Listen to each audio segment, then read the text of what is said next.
All right, so this is my typical pedal board setup.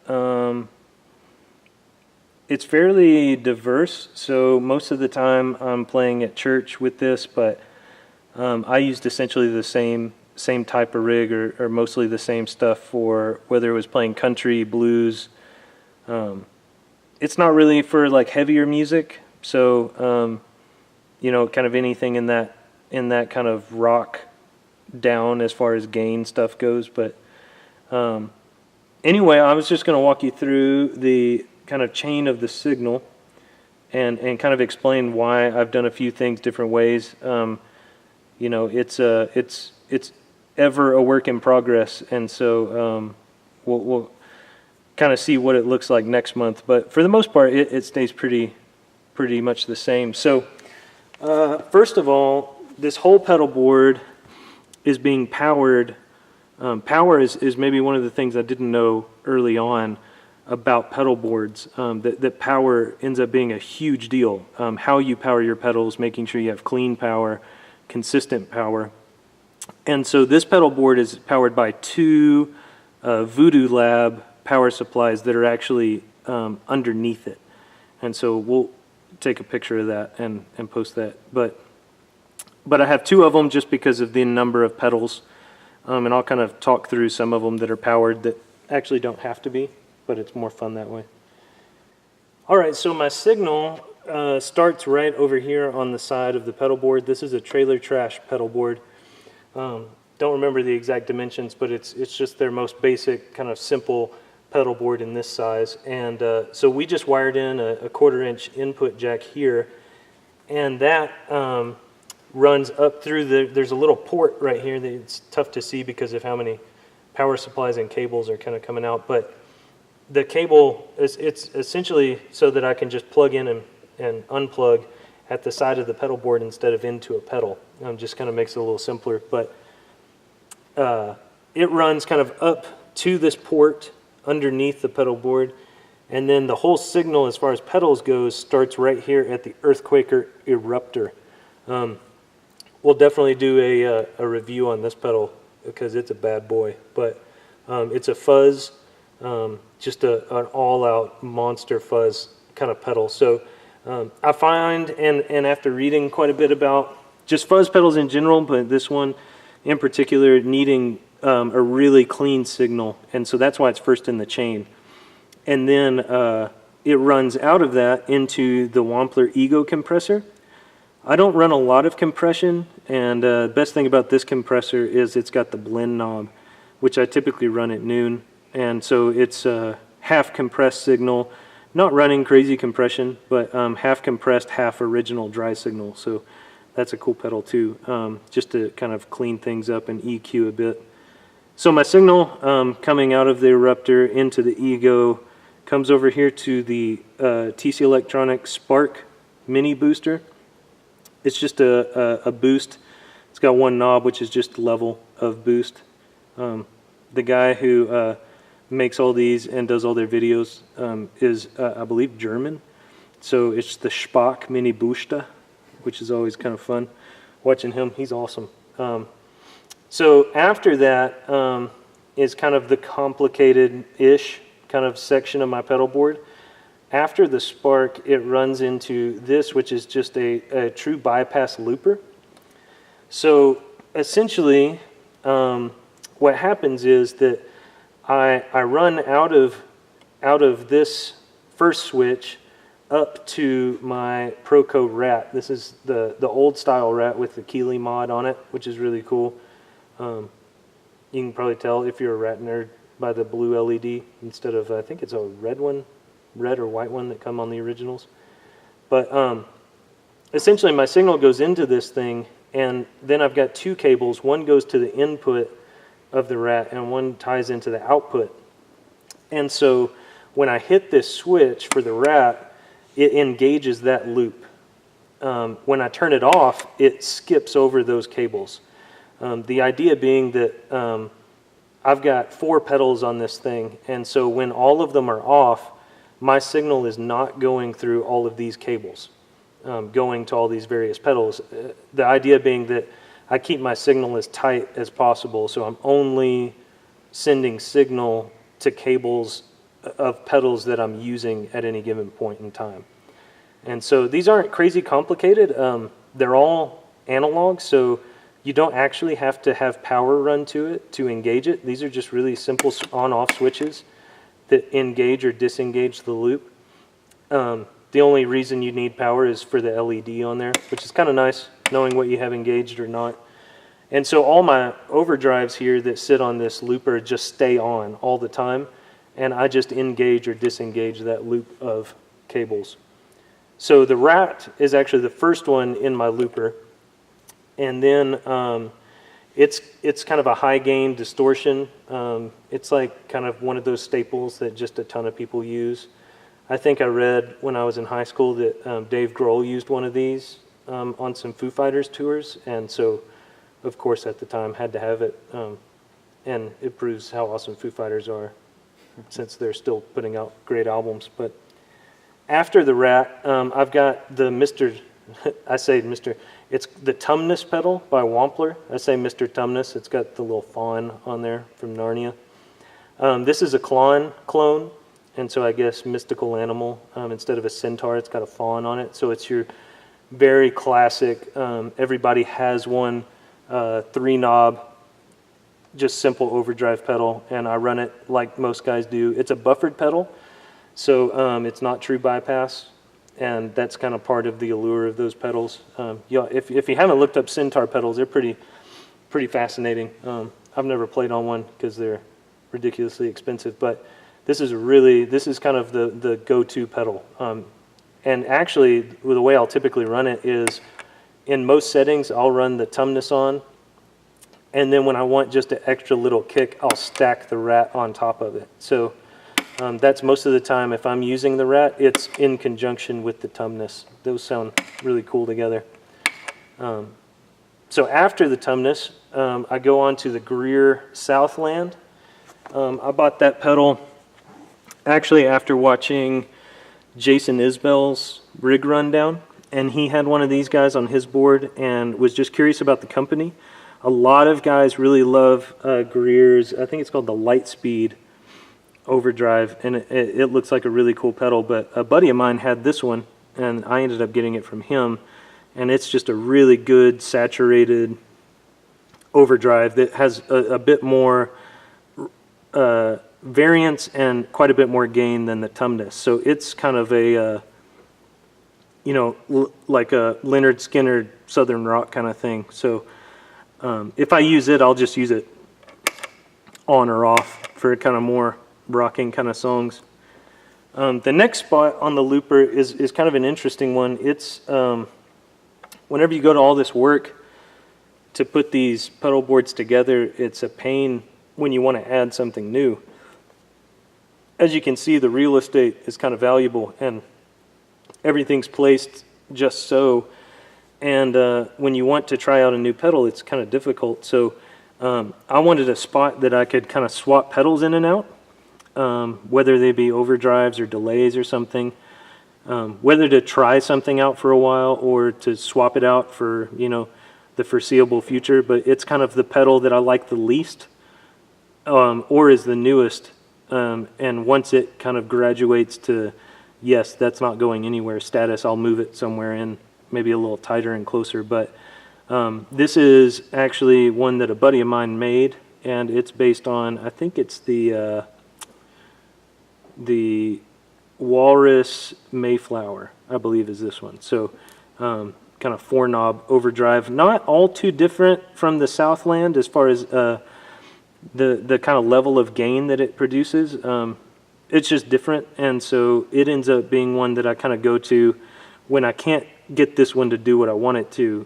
This has been a really good pedal to kind of go to and kind of go, oh, there it is. So that's kind of the right half, which is all kind of overdrive, boost, compression of the pedal board, and that's kind of where I go out of the looper. So go into the looper, and like everything's off right now, my signal's just going straight to the output of the looper, which is just nice. It's nice too if you have a cable go out or something, you can easily just you're not having to go through and check all your little cables. You can just kind of isolate where that busted cable is and kind of get that a little bit closer, which anyone who's messed with pedal boards kind of understands that frustration. So after the looper here and all these overdrives, my signal goes out of the looper and into the Polytune 3, which is my tuner. And it might be weird if you guys recognize this being the Ernie Ball VP Junior. You know this has a tuner out that I'm not using. And the reason being that at the Polytune 3, TC Electronic did a cool thing where they added their bona fide buffer into it. And so I run this in the mode where the tuner's always on and the buffer is always on. So the buffer is just something that takes your signal and amplifies it, gives it power, and so that when you're running through a bunch of cables, you don't have signal loss. It's kind of like it's like the little things on Hot Wheels whenever your car was slowing down and it hit the little motor and it shoots your car faster. That's kind of what this does. So, and the Polytune's just a good tuner. I don't use the poly feature of it. Technically, it's supposed to be able to tune all of your strings at the same time, but I just use it like a normal tuner. So then that goes into the VP Junior, which has the JHS mod on it. So it's powered. It's got a cool little green light in there. You probably can't see it, but it kind of helps, again, with just signal loss. That mod does. I'm going to move now. Take a drink, Carl. Yeah. Is it good so far? Yeah. Okay. Yeah, it's really good. So thorough. I never know what level of detail. I try to pretend like it's me, you know? Yeah.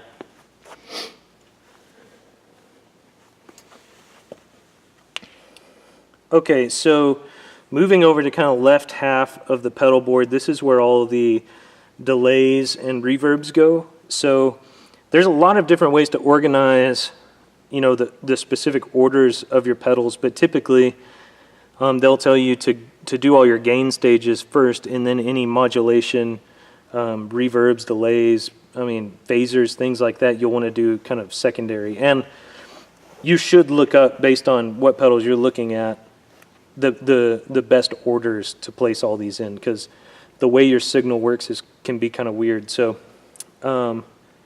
so this might be a little bit confusing. There's cables everywhere, but it's actually not too complicated. From my VP Junior volume pedal, this just controls volume. That's all that does. So out of that volume pedal, I actually run to this looper, and both of these loopers here are no different than this one. It's just one loop as opposed to four. So, and I'll get to what this is here in just a second.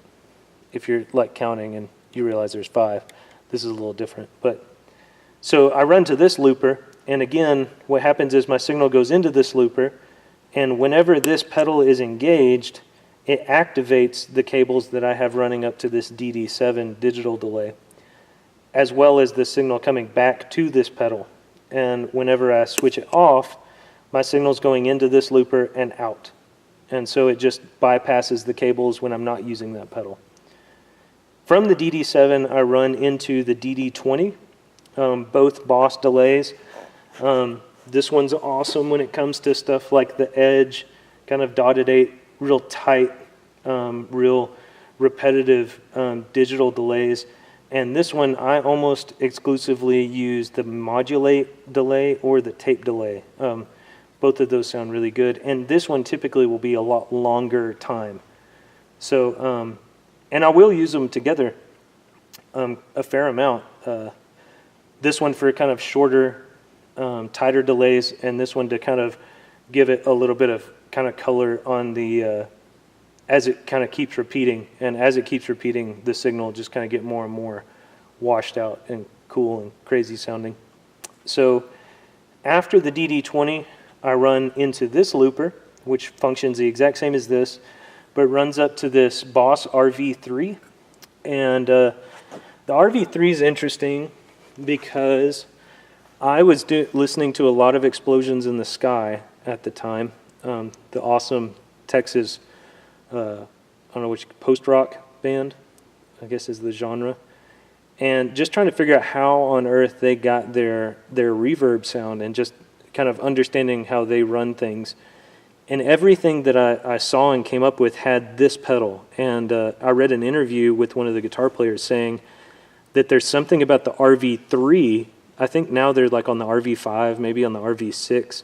But the 3, for some reason, in this 11 setting, this shimmer setting, is just kind of the secret. So they don't make them anymore. You can still find them on Reverb used. They're not crazy, but apparently Explosions in the Sky buy these up like crazy, just because it's kind of key to their sound. And I really love it. I use it for huge reverb, like maxed out. You can see the balance is like almost to 100%. So when I use it, it is to wash things out completely. And so that runs back to the looper, and out of the looper, my last pedal in my signal chain is this Ghost Echo. The 2 amps that we use here at church, well, I guess one of them doesn't have a reverb at all, and the other one is an AC30, and I'm more a fan of the Fender reverb. And so what this is essentially to operate as an amp reverb, so that I can swap between those 2 amps and my reverb stays consistent. So this is just always on and runs pretty conservatively. This does a really cool old school slapback delay kind of style, and I just really love this pedal. And so it just stays on the whole time, and when I really want to wash things out, I'll crank this one on. So nothing too nuts. I actually try to keep it simple, even though this is far from simple. It's way more than I need and way more than I use on a regular basis, but it's a lot of fun to mess around with, and it gives me a ton of options. So that's kind of the whole pedal board. My output kind of runs just like my input runs into the port here, so that I can just plug into the side of the pedal board right here, so that everything's nice and tight. And I'm not having to move pedals around to get cables out. So that's the whole rig. What about the Altoids? Oh yeah. Where's my lead? Probably tough. Oh, and I forgot about the tap thing too. Okay. So I'll do that, and then I'll pretend like that's the end. Okay. And you can like cut that last bit. Okay. All right, so two more things on this board. One is this this switch here. So running 2 different delays and sometimes at the same time can be a bit tricky as far as timing of the delay. So, if I'm trying to sync it with a song, as opposed to try to sync one pedal and then get the other one syncing right with it, I had the guy who built this. It's the website is thisismine.com, and I think it's the I in mine is a number 1. It's really confusing, but so I had him build this with a dual tap tempo. So knowing that this was going to be kind of my rough setup, when I click this tap and set a tempo, it actually sets it on both the DD7 and the DD20 at the same time. And that way I can just set the tempo once. They're hopefully going to be consistent, and I don't have to worry about kind of changing stuff around. So that's what that is. The last thing is something that was confusing for a long time, because I saw Altoids tins on a bunch of guys' pedal boards, and I assumed that they were some kind of like DIY pedal. And people do make those buffers and different things out of Altoids cans that are really cool. But what I ended up kind of figuring out on a lot of them that I had been seeing was that people were using this to actually just store picks in, so that you can kind of always have some picks on your pedal board, and you can pack your pedal board up, carry it around, and your picks aren't going to go everywhere, but you've kind of got a nice little pick storage right there. So not necessary. It's kind of fun, and it confuses people. I guess you could have mints in there if you wanted to. That'd be kind of nice to have at your ready. So hitting tap Altoids, that kind of covers everything. So over time, we'll probably dig into each one of these you know, a little bit and kind of understand them a little better, what they do and why they're set up that way. But that's kind of the broad overview of my rig.